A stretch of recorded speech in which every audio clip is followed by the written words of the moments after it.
But he goes to Nazareth, which is about 70 miles north of Bethlehem, and he lives in that place. The Nazareth is a small town. It's kind of like it's like this little nothing place, you know. Some people thought it was actually like a little settlement, yeah, just like a side, like a satellite city for one of the larger cities, yeah. And it's probably smaller than Bethlehem, and it doesn't have much of the historical connections that place did. Probably came into existence in the late Old Testament period. Probably had a population of around 500. Just a very obscure little village, you know, in the Galilean hills.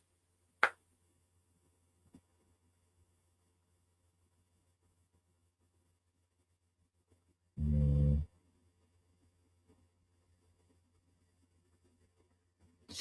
Now, now Luke talks about how Joseph and Mary had previously lived in Nazareth, but Matthew doesn't give any reason like that, so not quite clear. But he does bring in this prophecy formulation. He came and dwelt in a city called Nazareth, that it might be fulfilled which was spoken by the prophets. He shall be called a Nazarene.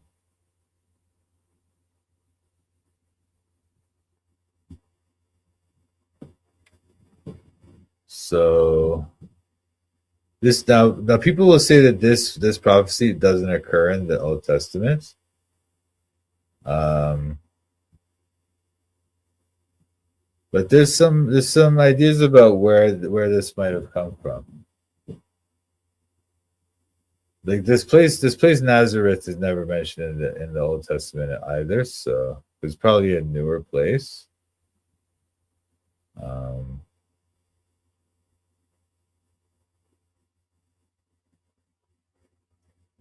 so it's like, why is he called a Nazarene, right? Now, some people say that it's referring to Isaiah 11:1. And there shall come forth a rod out of the stem of Jesse, and a branch shall grow out of his roots. The branch, the netzer, this is the word netzer, right? And so it sounds like Nazareth. And so some people think that that's what he's talking about here, the netzer. That's one possibility.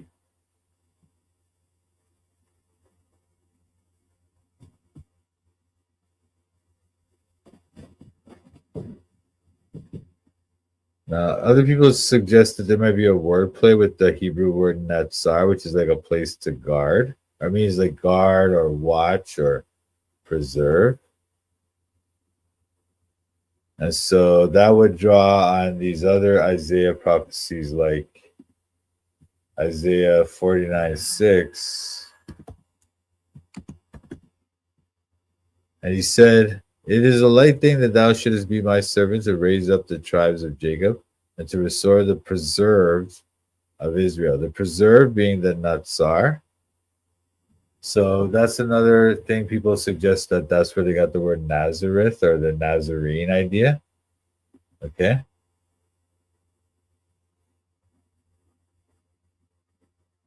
There's also Jeremiah 31:6. For there shall be that a day that the watchman is Natsar, or actually the closest is Natsrim, which sounds a lot like Nazareth too, if you translate it to Greek. So there's those ideas about it.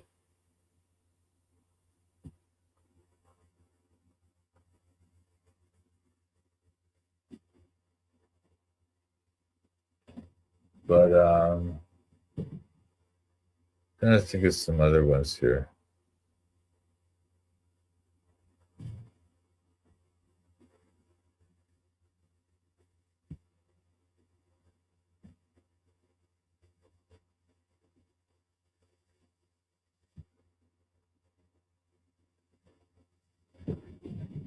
Now, there's another approach to this idea that based on the idea that the word Nazareth never appears in the OT, right? So to call somebody a Nazarene is kind of like crazy because the word doesn't even appear, right?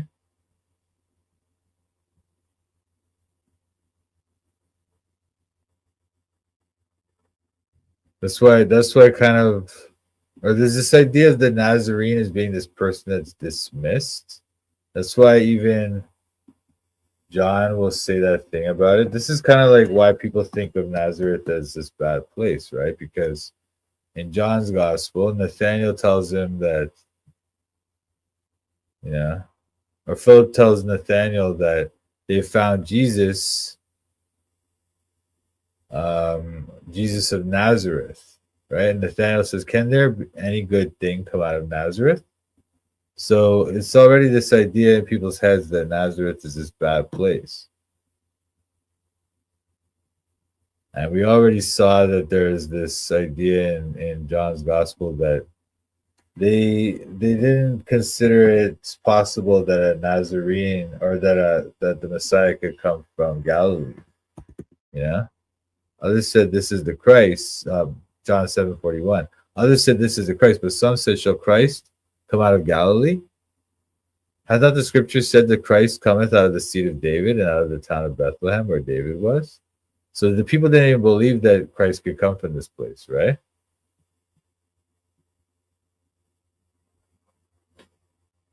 So when it says that he shall be called a Nazarene, this is like this derogatory kind of name, like a name that no one would want a Nazarene to be the Messiah.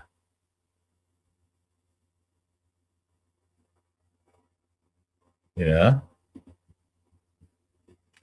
look at Matthew 26, 71.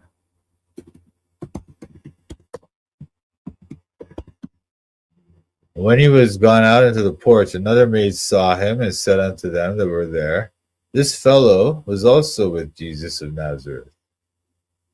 And this is the only other place. This is the only other place where this word Nazaraios is actually used in this book of Matthew. So this is another example of when somebody was using it in this kind of dismissive manner. Like she's asking about Peter.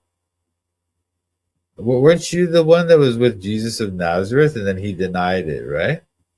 So it's this. So maybe the fact that he's a Nazarene is talking about the fact that he's rejected by men.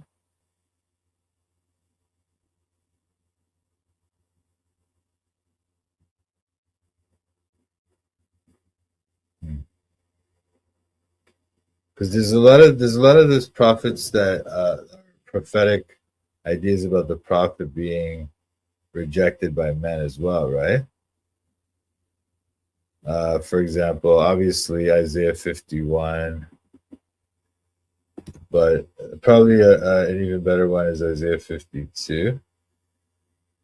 Oh, sorry, Isaiah 52 and 3, right? So Isaiah 53, who hath believed our report, and to whom is the arm of the Lord revealed? For he shall come up, shall grow up before him as a tender plant, and as a root out of a dry ground. He hath no form nor comeliness, and when we shall see him, there is no beauty that we should desire him. He is despised and rejected of men, a man of sorrows and acquainted with grief. And we hid as it were our faces from him, and he was despised, and we esteemed him not.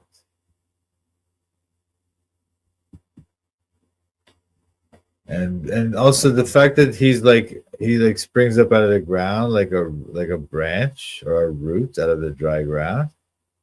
That to me also points to that idea of the branch, you know. So I feel like these are all mixed up. These are often thought of as separate possible possibilities, right? But we could think of it as maybe Matthew has a few of these things in mind. One is this idea of the rejected one, you know, but also the idea of the branch. So maybe a few of these ideas that Matthew has in mind.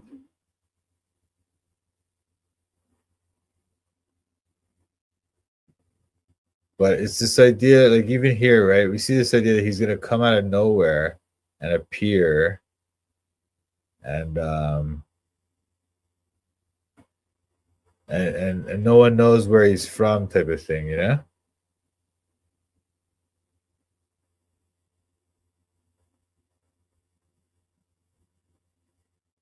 For example, even in the John 42 that we saw before, the John 7:42, people were saying, well, isn't the Messiah supposed to come from Bethlehem?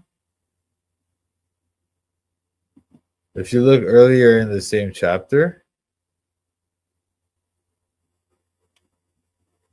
oh wait, but lo, he speaks boldly, and they say nothing of them. Do the rulers indeed know that this is the very Christ? Howbeit, we know this man whence he is, but when Christ cometh, no man knoweth whence he is. So it may be that there was already this other idea among the Jews, because there seems to be like there's this conflict about who the Messiah was. Is he the son of David, or is he the son of Joseph? Messiah ben David or Messiah ben Joseph, you know? And so Messiah ben David was the one who was going to come and could conquer the pagans and rule the kingdom. Messiah ben Joseph was associated with the suffering servant.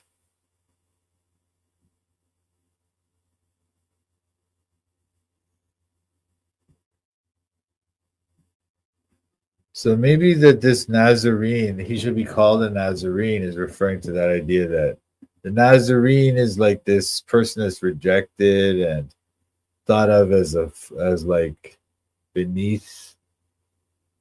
And so there may be a few different things being linked up here.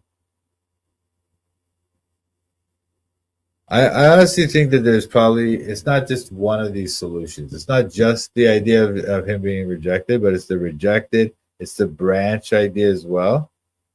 That idea, and a few other ideas probably mixed in.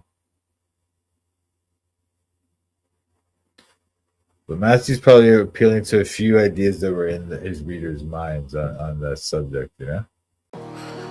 Okay.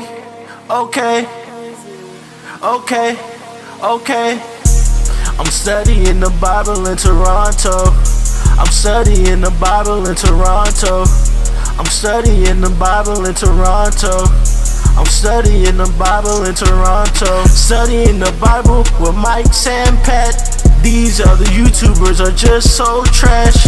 Hit the thumbs up if you want to support. Go follow Mike as he follows the Lord. I'm studying the Bible in Toronto. I'm studying the Bible in Toronto. I'm studying the Bible in Toronto. I'm studying the Bible in Toronto. You better watch out, Mike's calling out the shills. If you're not free grace, you need to sit down and chill. We're not hyper grace, you know we keep it real. Eternally secure, you know that we're sealed. We don't back low, we're not workspace heretics. Mike's not in it for the money, trying to get a lick. They out here selling their souls for a couple clicks. Becoming Freemasons so they can't just get rich. I'm studying the Bible in Toronto.